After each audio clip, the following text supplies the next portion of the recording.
Hello guys, welcome back to my YouTube channel. स्वागत है आपका मेरे यूट्यूब चैनल पे। आज मैं आपको दिखाने वाला हूँ LG का डबल डोर 2 स्टार रेटिंग में फ्रीज। तो इसमें बात करते हैं क्या क्या फ़ीचर्स हैं, क्या क्या चीज़ें हैं, लाइट का कंजप्शन कितना है, कौन सा मॉडल है, कितने का पड़ेगा, कितनी वारंटी है, सारी चीज़ों के बारे में बात करता हूँ।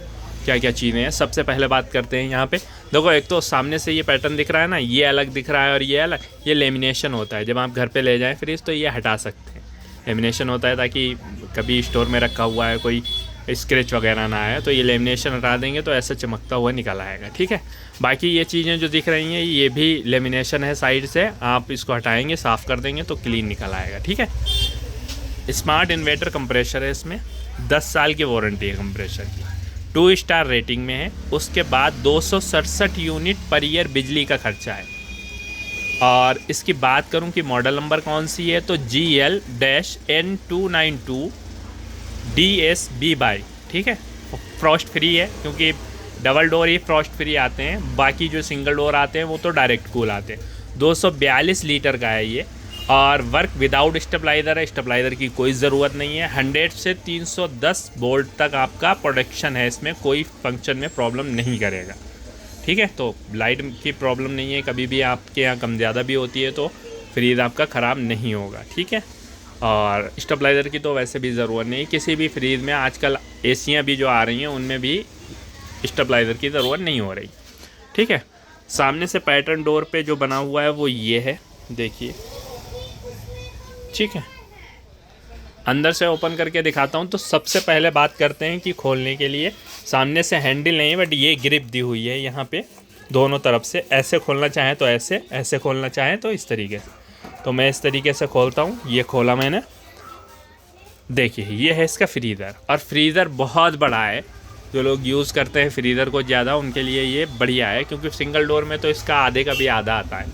तो फ्रीज़र काफ़ी बड़ा है। यहाँ पे आइस क्यूब ट्रे दी हुई हैं, वो भी ऐसी हैं कि आइस क्यूब के लिए आपने पानी भर दिया, देन जब आइस क्यूब हो गया तब आप इसको इस तरीके से टिल्ट करेंगे तो आपका क्या होगा कि जो भी आइस क्यूब रहेंगे वो इस ट्रे में नीचे वाली में आ जाएंगे, और इसको इस तरीके से बाहर निकाल लेंगे और आपका आइस क्यूब मिल जाएगा। ठीक है, ये ट्रे लगी हुई है, निकल जाती है। कभी कभी लोगों को क्या होता है, ये पूरी ट्रे निकाल देते हैं, वो पूरे फ्रीज़र को यूज़ करते हैं। अच्छा, फ्रीज़र को जब भी पूरा यूज़ करें तो उसमें ये ध्यान रखें कि जब सामान रखें आप तो ऐसा ना है कि पूरा भर दिया आपने, मतलब एक थोड़ा सा उसमें एक छोटा छोटा गैप रखें जिससे एयर फ्लो बना रहे। ठीक है ना, तो फ्रीज़र का आप इस तरीके से भी यूज़ कर सकते हैं कि इसको हटा दिया पूरी तरीके से और आप फ्रीज़र यूज़ कर लीजिए। ठीक है, तो फ्रीज़र की बात हो गई। यहाँ से कंट्रोलिंग सिस्टम है इसका। मिनिमम करना चाहते हैं तो इस तरफ, ठीक है, इस तरफ कर देंगे तो ये मिनिमम पे चला जाएगा फ्रीज़र, और इस तरफ कर देंगे तो ये 3 नंबर पे नॉर्मल है, और इस तरफ जितना बढ़ाएंगे उतना कोल्ड, ज़्यादा ठंडा करेगा। ठीक है, ज़्यादा ठंडे का मतलब ये है कि टेम्परेचर माइनस में और ज़्यादा जाएगा। बाकी यहाँ से आप कंट्रोल कर सकते हैं एयर फ्लो को, और ऊपर फ्रीज़र को कंट्रोल कर सकते हैं। ठीक है, इसको बंद करते हैं, नीचे वाले ऑप्शन को ओपन करते हैं। नीचे वाला देख लीजिए। ऊपर वाले के बारे में हमने ये बात नहीं की कि 2 रैक इसमें डोर में दी हुई हैं। ठीक है, 2 रैक हैं यहाँ पे, 1 2, ठीक, और ये इसका फ्रीज़र हो गया। ये बंद करते हैं, ये वाला देख लीजिए एक बार। सबसे पहले यहाँ पे LED लाइट है यहाँ टॉप में। ठीक, यहाँ पे दी हुई है LED लाइट, वाइट जलती है ये। रैक की बात करूँ तो 1 2 3 रैक है। वेजिटेबल बॉक्स है, वेजिटेबल बॉक्स बहुत बड़ा है।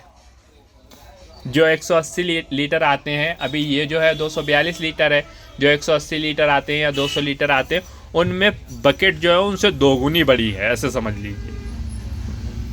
ठीक है, यहाँ से ये कंट्रोल होगा। फ्रूट के लिए इस तरफ कर देंगे, वेजिटेबल के लिए इस तरफ कर देंगे, इसको निकाल सकते हैं, कोई दिक्कत नहीं है। यहाँ कंट्रोलिंग सिस्टम दिया हुआ है, आप यहाँ से इसको कम ज़्यादा कर सकते हैं। मिनिमम करना चाहते हैं तो इस तरफ कर देंगे 1 नंबर पे, नॉर्मल इसका 3 से 4 पे है, और 7 नंबर पे जो है वो कोल्डेस्ट है, हाईएस्ट। ठीक, नॉर्मल पे रखते हैं। यहाँ पे सेंसर है, कभी भी अंदर टेम्परेचर आ जाएगा ऑटोमेटिक कट हो जाएगा, और फ्रोस्ट फ्री है। इसका मतलब ये होता है आपको डीफ्रोस्ट नहीं करना पड़ेगा, ऑटोमेटिक डीफ्रोस्ट हो जाएगा। ठीक, रैक हो गई। अब इस तरह बात करते हैं डोर की। डोर जो है फ्रीज का डोर जो है उसमें सबसे पहले 1 रैक 2, ठीक, ये पैटर्न में ही है दोनों। सिमेट्री में लगी हुई हैं। फिर उसके नीचे बड़ी रैक है जो बड़ी बोतल्स के लिए, जैसे 2 लीटर की बोतल या ऐसी कुछ चीज़ें जो बड़े सामान होते हैं, बड़ी बोतलें होती, उनके लिए आप यूज़ कर सकते हैं। ठीक। और ये नीचे वाली है रैक, छोटी सी है क्योंकि वेजिटेबल बॉक्स जो है वो बड़ा है, इसलिए ये रैक बिल्कुल डोर के बराबर से आई हुई है, अच्छी भी लग रही है। और दूसरा ये है कि वेजिटेबल बॉक्स भी काफ़ी बड़ा हो गया। ठीक। कंप्रेसर की इसकी बात करूं तो कंप्रेसर जो है इन्वर्टर कंप्रेसर है, आप इन्वर्टर से इसको चला सकते हैं प्रॉपर तरीके से, और ये लाइट कंजप्शन में बहुत ही अच्छा होता है। ठीक है, इन्वर्टर कंप्रेसर काफ़ी अच्छा है, नई टेक्निक है, बता रखा है आपको सारा कुछ इन्वर्टर कंप्रेसर के बारे में क्या होता है। बैक साइड में जाली नहीं रहेगी और प्रॉपर तरीके से आपका LG का फ्रिज है, तो इसमें ये तो कहने की ज़रूरत नहीं कि कभी प्रॉब्लम आएगी। बाकी सर्विस में तो कोई दिक्कत है ही नहीं, कहीं भी ले जाएं आपको डेमो फ्री है, डेमो इंस्टॉलेशन फ्री मिलेगा, कोई प्रॉब्लम नहीं है। कभी प्रॉब्लम भी आती है तो आपको कहीं भी इंडिया में सर्विस आपको अवेलेबल हो जाएगी, जहाँ भी आप, कोई ऐसी समस्या नहीं है सर्विस के मामले में। कभी ख़राब होता है तो ये नहीं है कि आपको सर्विस ना मिले। बहुत से प्रोडक्ट होते हैं कि दिखने में तो बहुत अच्छे, बाद में सर्विस के नाम पे तो बड़ी दिक्कतें हो जाती हैं, और LG में ऐसा नहीं है। सभी जानते हैं कि LG की सर्विस टॉप नॉच है, बढ़िया है एकदम। ठीक है, ओके दोस्तों, यहाँ तक देख लिया तो मेरे चैनल को सब्सक्राइब करें, वीडियो को लाइक करें। धन्यवाद।